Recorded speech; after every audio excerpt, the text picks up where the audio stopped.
Hi friends, டிஎன்பிஎஸ்சியில் அடிக்கடி கேட்கக்கூடிய ஒரு கேள்வி என்ன அப்படின்னு பார்த்தீங்கன்னா, தமிழில் அம்மானை அப்படிங்கிறது டேஸ் வகை விளையாட்டு அப்படின்னு சொல்லி ஒரு கொஷின் கேட்பாங்க. காய் வகை விளையாட்டுன்னு பார்த்துருப்போம். அது பேஸில் பார்த்தீங்கன்னா 12th ஸ்டாண்டர்ட் சிறப்பு தமிழ் புக்கில் அது ஒட்டி இன்னொரு கேள்வி இருக்குது பாருங்கள். ஓரை ஆடுதல் அப்படின்னு ஒரு விளையாட்டு இருக்குது.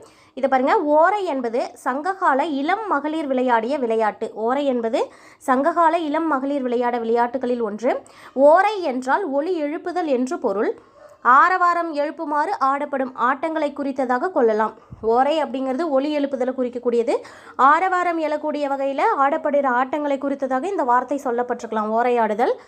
ஸோ பாருங்கள், கடல் அலை பாயும் மணலிலும் ஆற்று மணலிலும் சேற்று நிலத்திலும் முற்றத்தில் பரப்பப்பட்ட மணலிலும் இது விளையாடப்பட்டதை சங்க பாடல்கள் தெரிவிக்கின்றன. சங்க பாடல்களில் எந்தெந்த இடங்களில் விளையாடப்பட்டதாக இருக்குது அப்படின்னு பார்த்தீங்கன்னா, கடல் அலை பாயக்கூடிய மணல், ஆற்று மணல், சேற்று